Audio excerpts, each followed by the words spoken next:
Pandémie à l'échelle mondiale, les catastrophes naturelles et les millions d'espèces de flore et de faune disparues, des explosions des conséquences des activités anthropiques, des conflits à grande échelle pour des raisons de race, de sexe et de religion.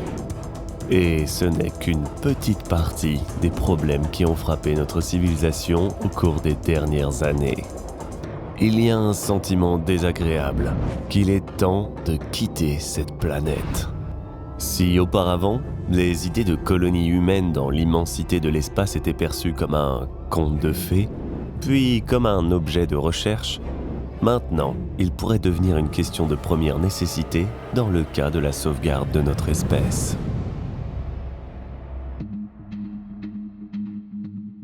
Les colonies sur Mars promises par Elon Musk ne sont que dans 30 ans. Pour ainsi dire, 30 étés sur Mars. Vous avez donc suffisamment de temps pour économiser pour un billet vers la planète rouge, si vous n'économisez que $400 par mois. Mais si j'étais votre agent immobilier intergalactique, je vous suggérerais une autre bonne option. Et pour Titan, montagne, mer de méthane, parachutisme, une grande station balnéaire à votre disposition toute l'année. Cette idée est soutenue par la nouvelle sensationnelle selon laquelle des signes de vie auraient été découverts sur Titan.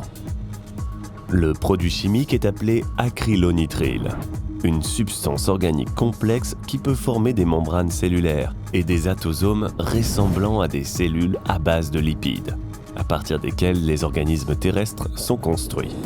Les acrylonitriles sont déjà apparus. Alors, sommes-nous plus mauvais ?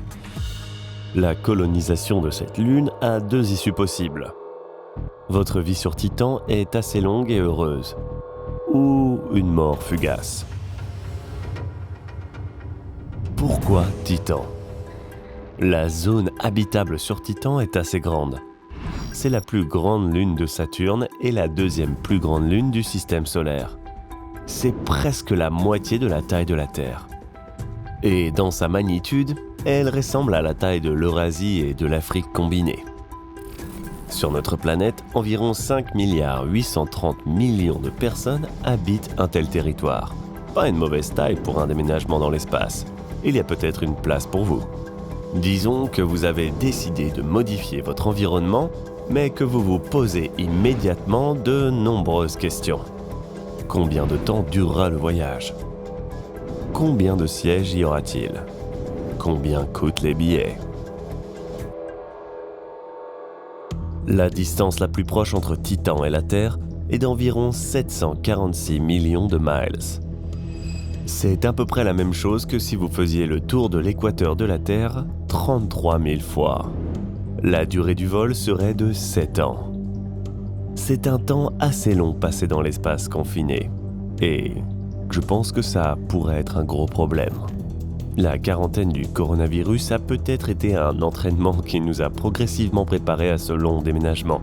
Et comme vous l'avez vu, rester ne serait-ce que 3 mois dans son propre appartement est insupportable, à la limite de la folie. Dans le processus de colonisation, on trouve un vrai vide, de l'incertitude et un grand champ de travail.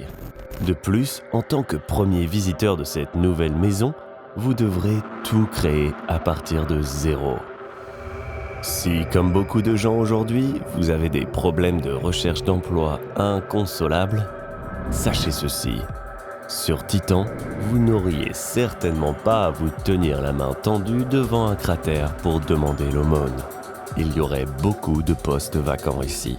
Des techniciens de centrales électriques, des agronomes de serre, du personnel d'entretien, des médecins, des géocryologistes, des spécialistes engagés dans des recherches dans la zone gelée de la croûte terrestre, qui extrairaient l'oxygène de l'eau gelée, et ce n'est même pas toute la liste.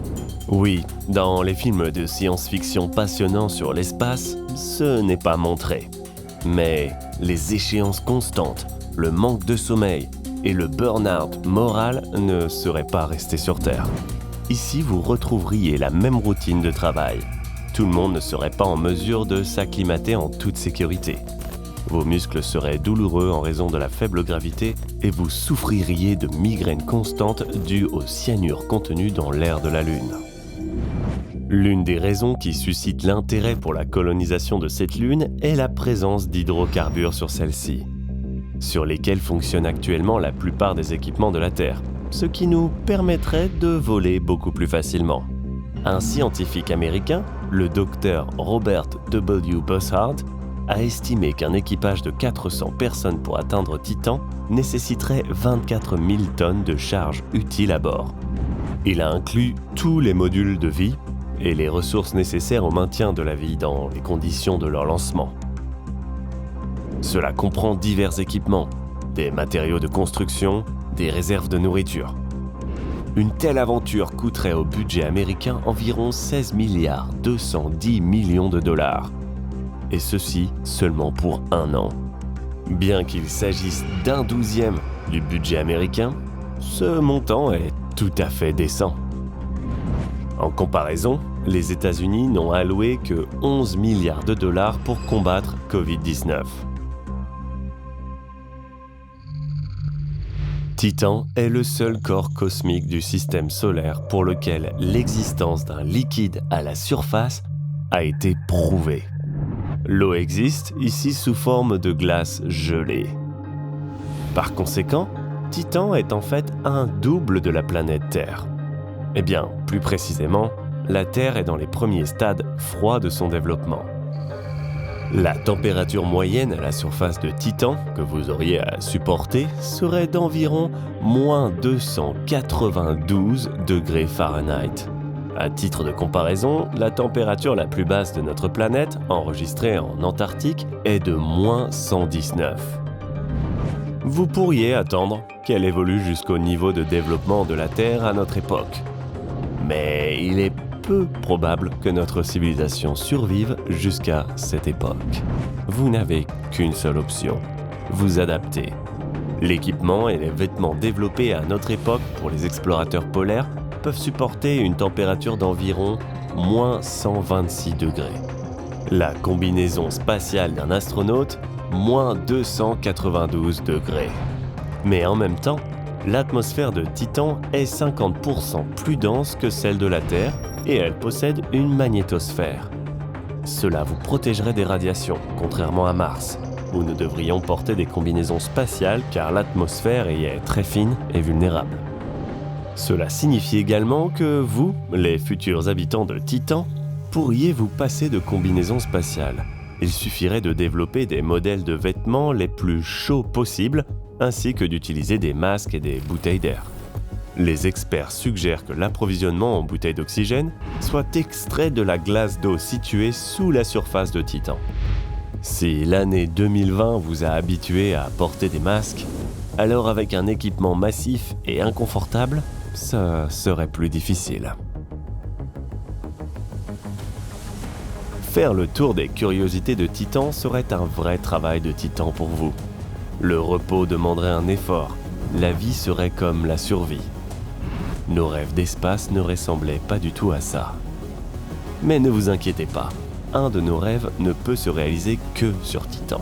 La gravité de ce satellite est de 14% de celle de la Terre. Cela signifie que vous seriez littéralement capable de voler. Par conséquent, à un jeu complet de ballons, de masques et de combinaisons isolantes, vous ajouteriez des ailes. Bien sûr, les ailes de Victoria's Secret ne conviendraient pas ici, mais quelque chose de similaire à l'équipement pour le parachutisme ou une combinaison à ailes serait très utile. Te voilà déjà prêt pour une promenade dominicale sur Titan. Mais, comme sur Terre, la météo peut gâcher vos plans. Oui, Titan a des nuages, de la pluie, des rivières, des lacs et des mers. Mais ils sont constitués d'hydrocarbures liquides tels que le méthane ou l'éthane. L'atmosphère dense de Titan, ainsi qu'une gravité à peu près équivalente à celle de la Lune, font qu'une goutte de pluie tombant du ciel de Titan tombe plus lentement que sur Terre. Les jours de pluie sur Titan peuvent être non seulement tristes, mais aussi mortels. Alors que la pluie sur Terre tombe à une vitesse d'environ 20 miles par heure, la pluie sur Titan tombe à une vitesse d'environ 3,5 miles par heure, ce qui est environ 6 fois moins rapide que la pluie sur Terre. Une promenade sous la pluie ressemblerait au meilleur mélodrame romantique au ralenti. Mais je ne conseillerais pas de sortir sous cette pluie sans parapluie. Alors que le diamètre maximal des gouttes de pluie sur Terre est d'environ 1/4 de pouce, les gouttes de pluie sur Titan peuvent atteindre un diamètre d'environ 3 pouces et demi, soit la taille d'une balle de tennis. En vacances sur Titan, comme sur Terre, vous pouvez aller à la mer. Les plus grandes mers de cette lune sont profondes de plusieurs centaines de pieds et larges de plusieurs centaines de kilomètres. Par exemple, la superficie de la mer d'hydrocarbures locale, Krakenmar, est comparable à celle de la mer Caspienne. Vous ne pourriez pas nager dedans, mais il serait tout à fait possible d'organiser un rendez-vous sur l'eau dans un bateau fabriqué dans un matériau durable. Pour les amateurs de promenades nocturnes, Titan ferait plaisir à leur âme. En tant que lune de Saturne, Titan est toujours orienté dans la même direction. La colonie serait sans doute construite sur la face de Titan qui fait face à Saturne. Ici, la lumière réfléchie par Saturne serait probablement maintenue à un faible niveau tout au long de la journée. Donc il faut compter sur l'éclairage artificiel. Mais vous ne pourriez plus imputer tous vos échecs au travail et dans votre vie personnelle au manque de temps dans une journée. Après tout, un jour Titan dure 16 jours terrestres. Et une année est égale à 29 années terrestres. Chacune des 4 saisons dure environ 7 ans et demi. 7 ans et demi de votre été préféré. Et pratiquement 22 ans de non-saison. Jusqu'à présent, tout semble être tolérable et assez divertissant. Mais une autre question désagréable, le poison. Il est important que vous sachiez qu'un nuage toxique à la composition inhabituelle a été découvert dans la stratosphère de Titan. Mais vous ne devriez pas en avoir peur. Le méthane, qui prédomine sur cette lune, n'est pas toxique, mais à forte concentration dans l'air, il ressemble à de l'ammoniac. Il a aussi un léger effet narcotique, donc je pense que ce serait la planète parfaite pour Snoop Dogg. La seule chose plus choquante que l'exposition à des drogues en suspension dans l'air, c'est le cyanure de vinyle. Les experts de la NASA ont confirmé sa présence dans l'atmosphère de Titan en 2018. Le cyanure de vinyle est un composé qui pourrait être un composant des membranes cellulaires des micro-organismes, vivant peut-être dans les océans de méthane de la Lune de Saturne. Les planétologues n'ont pas exclu que, sur la base de cette substance, des formes de vie extrêmes exotiques puissent naître, capables, par exemple, d'endurer des rhumes sévères de moins 328 degrés Fahrenheit. Que la plupart des animaux de notre planète, même ceux qui vivent en Antarctique, ne peuvent supporter. Ainsi, peut-être que dans notre nouvelle maison, nous serions toujours les invités de quelqu'un. Et il n'y a aucune garantie que nous serions les bienvenus. Je soupçonne que depuis que vous avez lu des auteurs de science-fiction et leurs histoires sur la colonisation de l'espace sauvage, vous avez déjà commencé à ressentir de l'admiration et de l'excitation à ce sujet. Vous êtes déjà en train de mettre dans votre valise vos bouteilles d'oxygène et 10 paires de chaussettes chaudes tricotées. Mais ne vous pressez pas. En fait, ce processus est assez risqué et coûteux.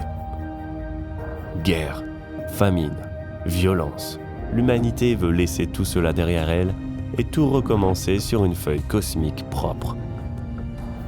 Mais surtout, je vous demande de ne pas oublier que quel que soit l'endroit où se trouvent les gens, dans un petit état sur Terre ou sur une lune, ils s'emportent avec eux. Et leur essence destructive prend simplement de nouveaux territoires et de nouvelles échelles.